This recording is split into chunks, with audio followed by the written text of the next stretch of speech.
OK, guys. So we've been talking these days a lot about startups, getting in touch with VCs, getting in touch with your customers, right? Exploring different opportunities. But we have never talked about partnering actually with the big corporates. And I would like to invite Victor on stage, who will tell you more about how, when you run a startup, to partner up with those like multi-billionaire giants and do something together. So give it up to Victor.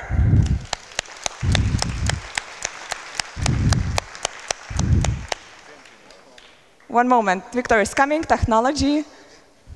Does this thing work? Oh, there we go. I'm having technology problems. Come on.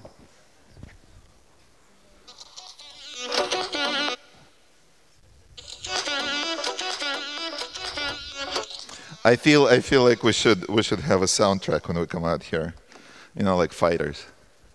All right, so I'm Victor Belfor. Thanks so much for having me here. Good morning, добрый день. So a couple of words about me. These things are bright. Been in the Silicon Valley since '89. Been in tech since just about late 90s. In '98, started my first startup. Bootstrapped it to several $1 million in revenue, about 60 people. Didn't end very well.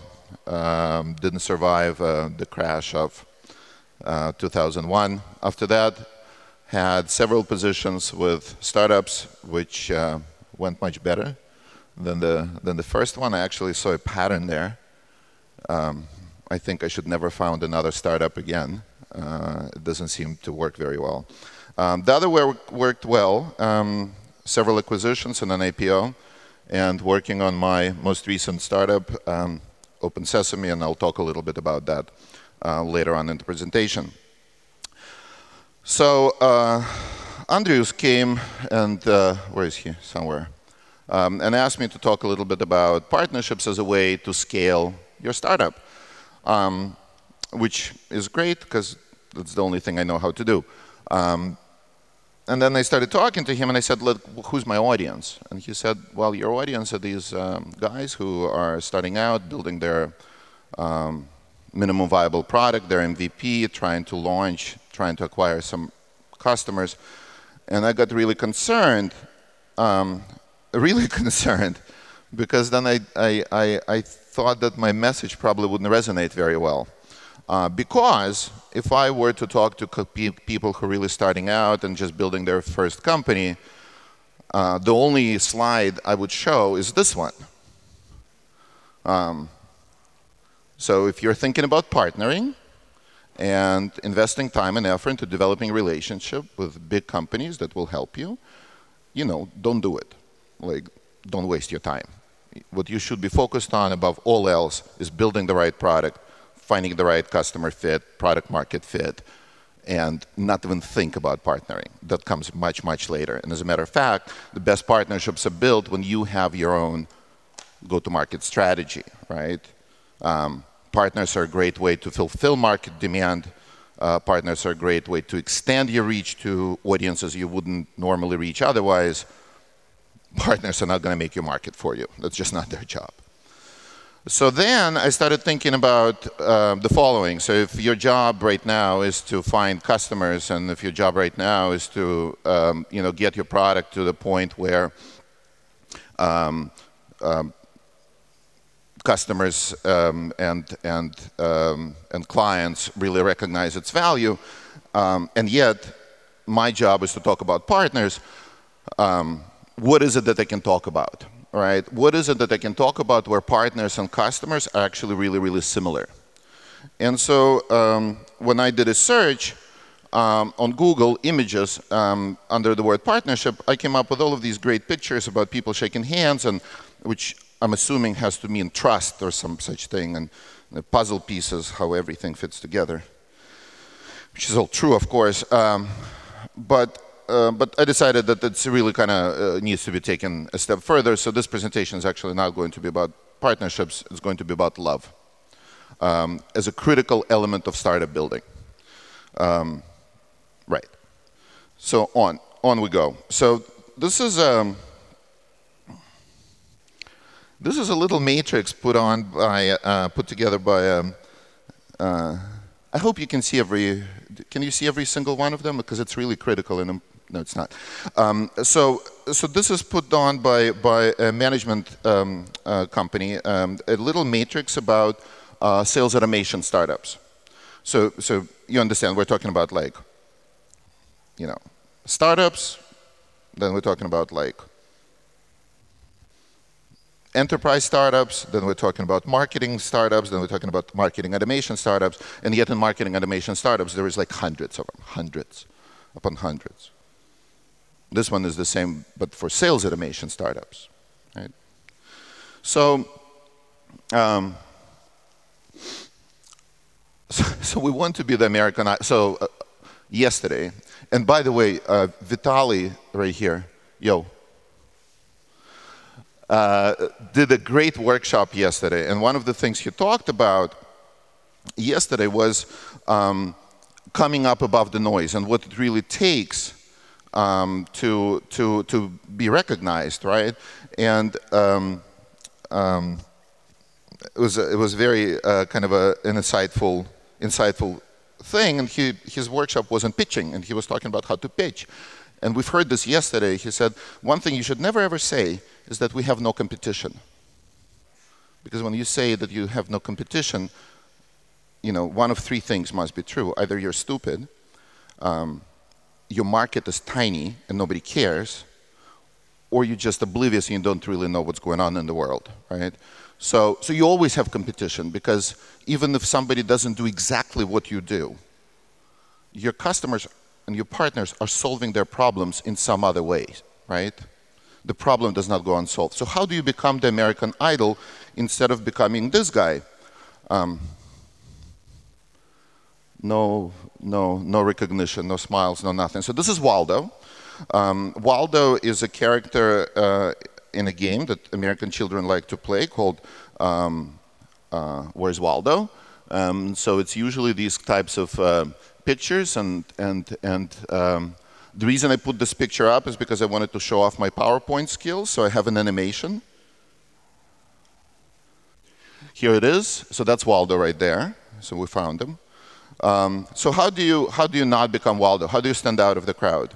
And one way of doing it is make your customers truly fall in love with you. And again, previous slide, partners and customers in my mind are kind of the same, right? So whether it is whether you're worried about your customers or your partners, making them fall in love with you is a critical component of success nowadays. Yesterday I was working on my slides upstairs, and Emily, who was I think the very first presenter we had here yesterday about 10 a.m. Saw my slides, and she goes, "Oh my God, I have so much to say about that." I go, "Great." She said, "Well, the other day I was talking to one of the founders of Airbnb, and Airbnb got a lot of air, no pun intended, yesterday. And so we're talking, and he said that they had a strategy at Airbnb on how to launch new markets. And I don't want to get too deep into the weeds, but if you're launching a marketplace, a special marketplace that's based on locality, one of the things you worry about is something that's called local critical mass, right? Because if you launch a startup in San Francisco and it goes really, really well, it doesn't necessarily mean anything about New York or Vilnius or anywhere else, right? So you need to achieve this critical mass in each individual locations. So the way they went about it is they actually went to all of these critical cities, Washington, D.C., New York, San Francisco, Los Angeles, and they wouldn't leave until they had 100 lovers. And they actually called them 100 lovers.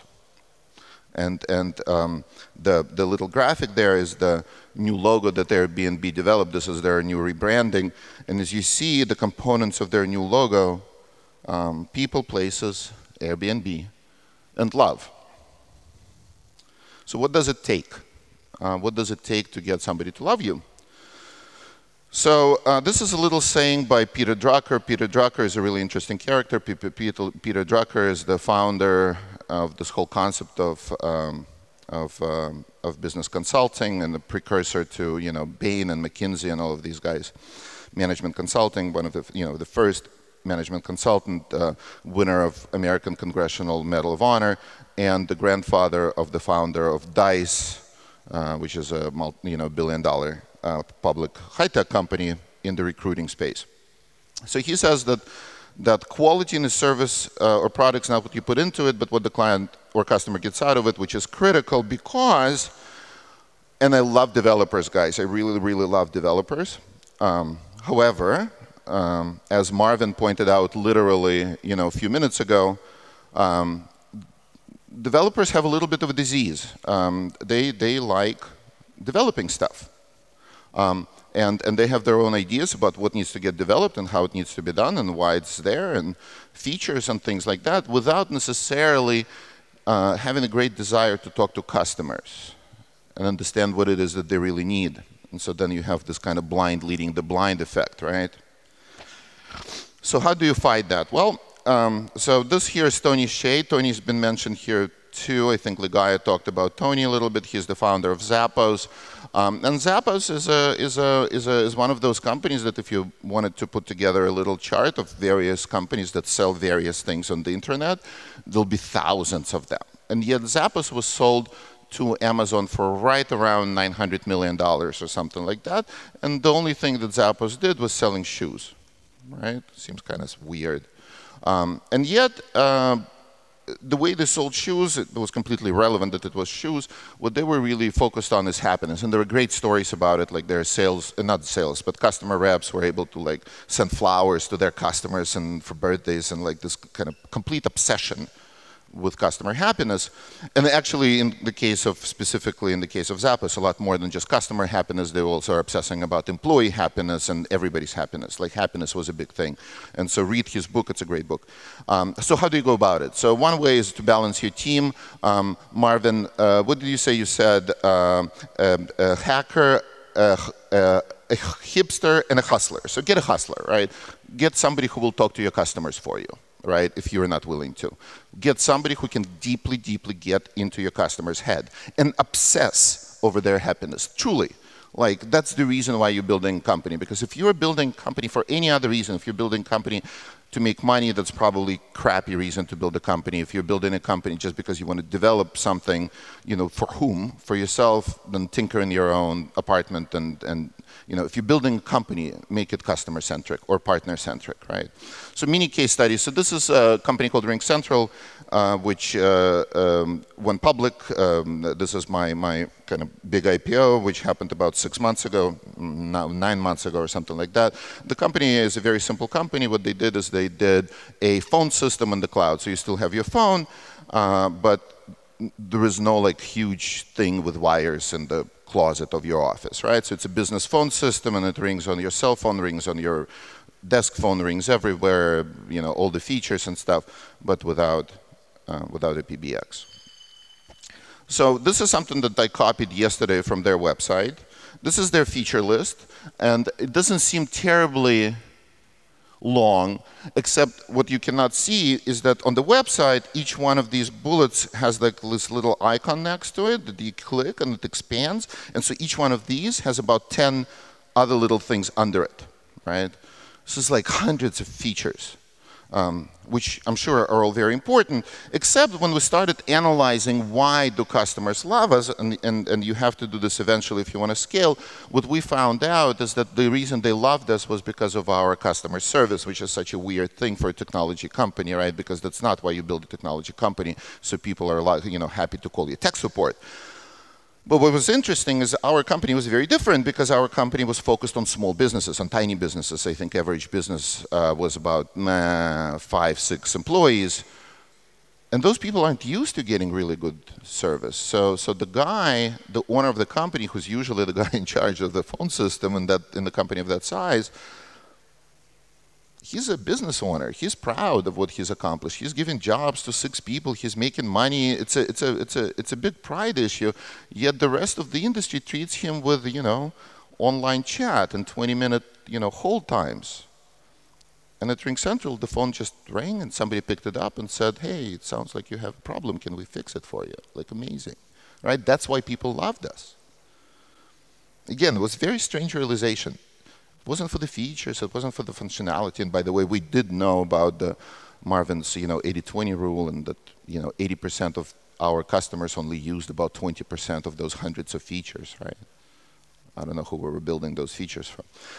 But what's critical about it here is that once you know this, once you know why customers love you, you can build your company around that idea. So as soon as we learned this, we understood that we cannot scale without continuing to provide this excellent service, nor can we make a successful business building a company around the service being so terribly expensive. It's very expensive to provide customer service. So we ended up opening an office in the Philippines, where we now have about 800 employees or something, and still maintain the same very standards, but at a much lower cost. So build your company around this. Your customers know what they want. They know what they like. They know why they like you. Don't try to change their mind. Try to change your company in order to fulfill their needs, right? Get into their heads. Get deeply, deeply into their heads. This is actually a CAT scan of my brain. I think about Beyonce a lot, apparently. But get deeply inside their head. And I'll give you an example. So a friend of mine was selling Corvettes. He had a car dealership, and he was selling Corvettes. And this guy walked into his car dealership and said, so he came to this green Corvette in the showroom and said, "Oh my God, this is such an amazing car, it's gorgeous."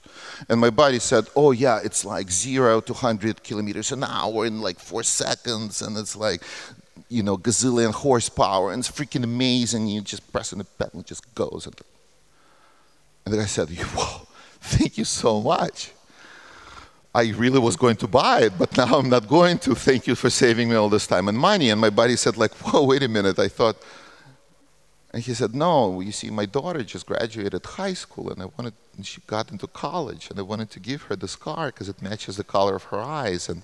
But now that I know that it's a freaking death trap and she's going to die tomorrow in a flaming crash, I'm going to go buy Volvo instead." So get inside your customers so you don't have these dull moments, right? Like, really ask questions first. Don't assume that you know your customer. Don't assume that the reason they love you is because of the features you build, just like RingCentral assumed that the reason customer loved them was because of the features they built and not because of the customer service they provided, right? So let's talk a little bit about actually partnering and why partners are a little bit different than customers, and some of the mistakes and things people make when partnering with big companies. And I actually will do a little mini case on partnering too. Don't start with money. And this applies to both customers and partners. Like, people actually care about money less than you think, right? My favorite example, in America, I give it, I don't know how applicable it is here, but there is a Yugoslavian, I don't know what it's now, like Croatian or something, car company called Yugo, which for a little while entered the American market and was the cheapest car in the American market. I think it sold for something like $4,500, and nobody bought them. I don't know why, right? So it's not only about the money. So think about the needs first. Think about what it is that you're trying to accomplish. How much it should cost will become a result of this search, of this experiment, right? The other thing is it's really important when partnering, right? And by the way, so that previous slide very much applied to partners too. A lot of your partners won't really care about how much money you can make for them. The reason they will partner with you is something else, their strategy or something else. So we'll talk a little bit about that later. The other thing when partnering to remember is that you never partner with companies. Companies do not enter into partnerships. People enter into partnerships, right? If you saw the first slide, handshakes, companies don't shake hands. And if you saw my other slide with the big heart, companies don't fall in love with each other either, right? It's people. So not only do you need to know the strategy of your partner and what it is that they're trying to accomplish, but you also need to understand the person with whom you're dealing, right? So how you get there? Well, you listen, right? You need to ask a lot of questions, which is the reason why you need that hustler and somebody who's going to talk to customers, talk to partners, and not talk to them, but talk with them and listen to them and really understand what it is that's important to them. You know, in partnering, it's very important to be careful with your expectations because very often, and this is something that we, hustlers, sometimes have trouble with, you know, we really love signing contracts, right? So we sign this contract and then, you know, we create these expectations. We just sign a contract with this huge company and, you know, the world is going to change. And that's where we fail in the execution stage because the signed contract is only the very, very first stage of the relationship, right? It's making the best of it and making it last over years and making it truly flourish where everybody often struggles. So I'll give you a little, another mini case study. So my current startup is Open Sesame. Open Sesame is the largest in the world library of enterprise e-learning courses. So these are courses you can take online to advance your career, to learn how to code in Java, to learn how to drive a tractor, to learn how to you know, take blood, to learn how to manage a Scrum team, and so on and so forth. So we signed a partnership. We did a deal. I did a deal with Oracle. Oracle, of course. Oh, and we have 28 people, right? So we're like tiny. And so I did a deal with Oracle. Oracle is a large-ish company. Let's say, you know, billions upon billions upon billions upon billions in revenue and in market cap. And this is where it gets interesting, because if I was talking to Larry Ellison, the CEO, he's not the CEO, but let's say chairman, founder of Oracle, he would never talk to me because it wouldn't be interesting. But there is a department inside Oracle called Taleo that does with human resources. And then Taleo was a company that got acquired by Oracle. But before that, there was a tiny company called Learn.com, which got acquired by Taleo, which got acquired by Oracle. So this Learn.com still exists. And there is a guy who runs it, like his name is Jim, you know, a real guy. And for him, the contribution that we would make to his bottom line actually matters. To Larry Ellison, it doesn't, but to Jim, it does. And this is a critical component here, right? So why did Jim decide to partner with us? So he didn't care about money. As a matter of fact, he couldn't even take money from us because it would be too difficult for Oracle. Because remember, this is still Oracle. It would be too difficult for Oracle to receive money from us. So he didn't care about money. He did care about this. So we have a competitor. I'm not going to name it, but it's a very big company, very dominant in the market. This is who we're trying to disrupt. They're assholes. They're just really, really difficult to do business with. Jim hates that. Hates that, right?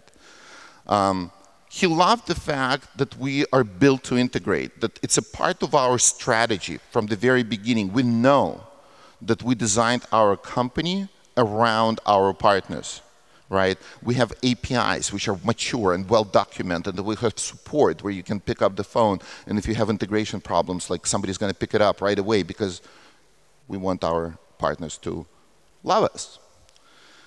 And we have a personal, and please forgive me for this, I had to do it. There is a personal relationship. Like, I know Jim. I go to lunch with Jim every couple of weeks. We have beers every couple of months. I understand exactly what it is that he needs, right? And that personal relationship, because in the end, going back to that slide with 1 billion companies, there are many choices. And in the end, you do business with your friends. So work on that. And the final thing that we had in common is this complete obsession over customer happiness. It was our obsession. It was his obsession. And we shared it. And sort of that was the foundation of what happened. So I think just a couple of slides. Yeah, all right. So wrapping up. As you see, my slides don't have a lot of text. I actually decided to put this. I'll read it to you. I won't read it to you. The point is this. There are 3 ways in which you can gain a competitive advantage. You can be competitive on price, you can be competitive on functionality, or you can be competitive on relationships. There is three. Really, relationship is kind of a fuzzy word, but whatever. Emotional attachment, as Mike Ernst would say, or as guys talked about, right? So, and only one of them can be maintained over a long time. You cannot maintain feature advantage over a long time. Somebody will catch up, particularly as technologies evolve. The later you start, the faster you evolve. It's kind of funny how that works, because we talk a lot about first mover advantage. There's also a huge first mover disadvantage. Secondly, it's price. Well, in any industry, but particularly in software and cloud services where costs are really, really low, sustaining a price advantage is impossible. Like, anybody can always give something away for free, right? So the only thing that remains is building this relationship with customers and getting them to love them, right? Which is what Apple, for example, does so well, right? People love Apple products. I'm not an Apple customer.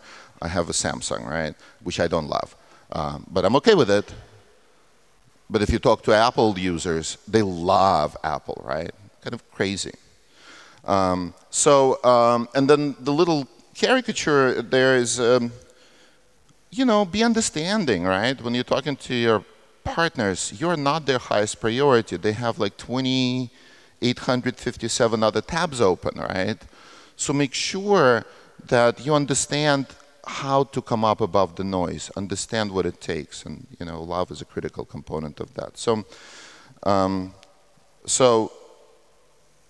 if I think every speaker has said this, and I will say this too, if there's one thing I want you to remember as you walk out of here, please, please, guys, do not write another line of code until you go and talk to your customers. Really, find out what it is they need. Give them your product to play with. Like, figure it out, but find out what it takes to get your customers to love you before you keep working on your product. So I'm going to do a little, oh, that didn't work. Oh, it did work. Huh. It feels like the slides should have like that area.